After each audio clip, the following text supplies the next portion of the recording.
Halo para pendengar, dimanapun kalian berada. Belakangan ini, gue baca di kolom komentar, mulai banyak banget yang meminta gue untuk bahas Zesi Setsume versi Mask 4 Dead. Sebenarnya, Zesi udah rilis di Mask 4 Dead versi Jepang sejak awal tahun 2020 bersamaan dengan event kolaborasi ReZero. Dan dari saat itu, komentar yang meminta gue bahas Zesi mulai bermunculan. Tapi, karena gue nggak main Mask 4 Dead versi Jepang lagi, apalagi untuk dapat hero ini harus gacha, ditambah susahnya nyari gameplay karakter ini di YouTube, makanya gue nggak tertarik untuk ngebahas. Oh ya, buat yang nggak tahu apa itu Mask 4 Dead, ini adalah game gacha tapi Overlord.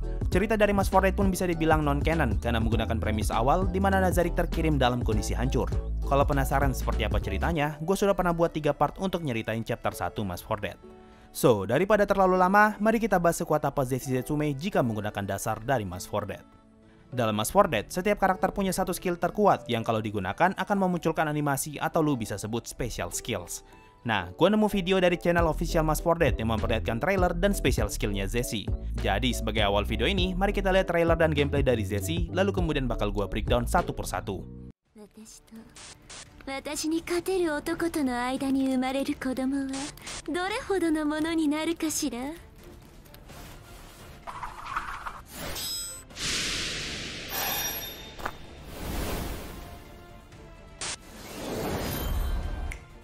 ミグルアルバム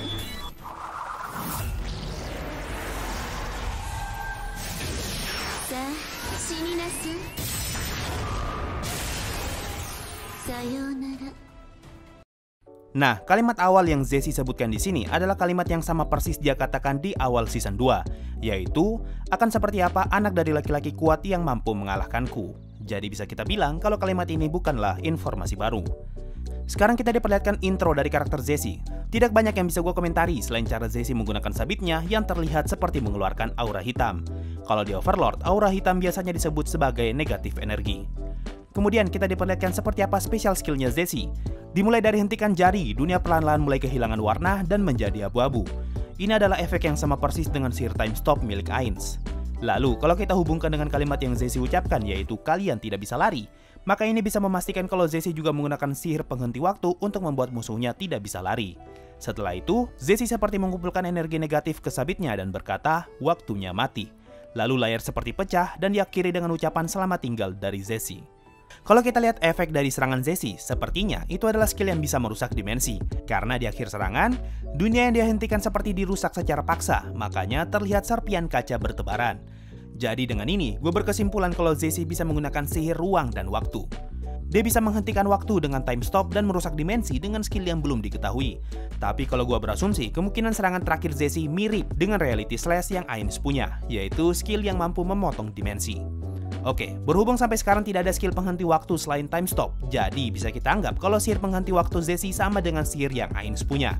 Dengan kata lain, Zesi adalah pengguna sihir tier 10. Karena time stop dan reality slash keduanya adalah sihir tier 10. Tapi, kalau berdasarkan informasi di web novel, tier 8 adalah sihir tertinggi yang bisa digunakan manusia. Itu pun harus melalui semacam ritual berskala besar. Sedangkan tier 10 dikatakan hanyalah rumor karena itu adalah bagian dari legenda 8 Raja Seraka. Kalau benar Zesi adalah pengguna sihir tier 10, artinya Zesi bukan lagi berada di level hero tapi berada di ranah 8 Raja Seraka. Cuma yang perlu dicatat, Zesi adalah karakter original di light novel, jadi bisa saja informasi di web novel tidak memperhitungkan keberadaan dia.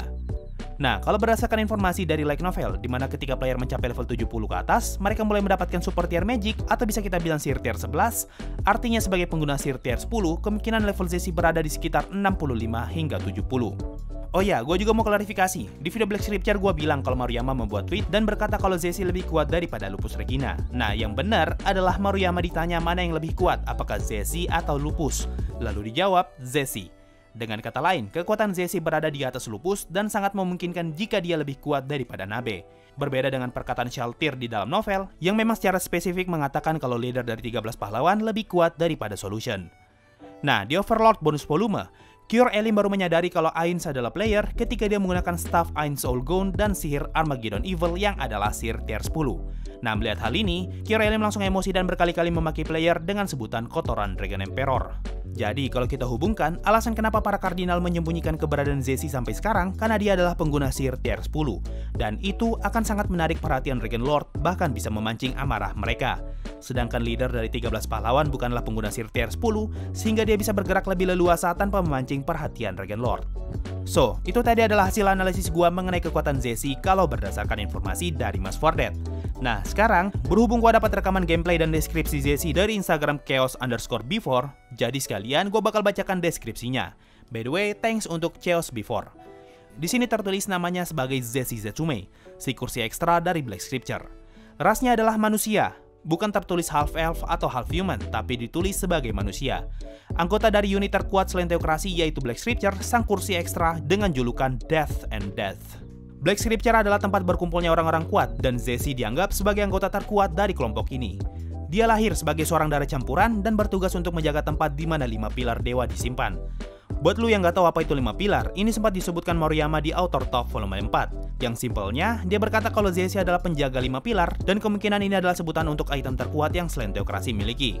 Semua perlengkapan yang dia gunakan adalah peninggalan dari 6 dewa besar, dan dia dipercaya tidak akan kalah, kecuali vampir tersebut menggunakan equipment yang sama dengan dia. Nah, deskripsi ini merefer ke perkataan leader dari 13 pahlawan di awal season 2, di mana dia berkata kalau Zesi lebih kuat daripada vampir yang mereka temui karena perbedaan equipment. Dia memiliki warna rambut yang berbeda yaitu silver dan hitam, serta warna mata yang juga berbeda antara kiri dan kanan. Umurnya yang sebenarnya pun terlihat berbeda dengan penampilannya yang terlihat muda seperti seorang remaja dan tidak pernah berubah semenjak leader dari 13 pahlawan mengambil posisinya.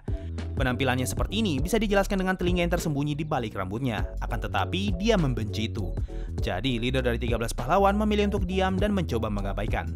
Dia tampak tidak peduli ketika teman satu timnya mati, tapi dia akan sangat tertarik dan rela untuk bertarung dengan pria kuat agar bisa merasakan kekalahan.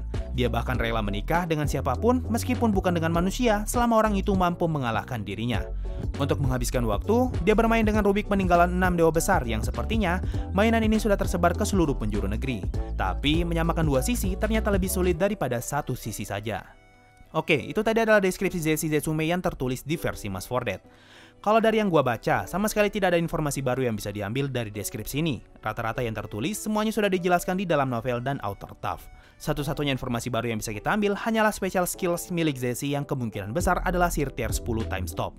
Tapi asumsi ini bisa salah, karena ada kemungkinan kalau Sir ini bukanlah Time Stop yang sama dengan yang Ainz pakai ketika melawan Gazev. Dan sebagai penutup, Overlord Mas Fordet bukanlah cerita canon dari novelnya, jadi ada kemungkinan juga kalau informasi yang muncul di Mas Fordet nggak bakal muncul di cerita utama. So, mungkin itu saja untuk kali ini. Makasih semua yang sudah mendengarkan sampai di titik ini. Sampai jumpa di video berikutnya, dan bye-bye.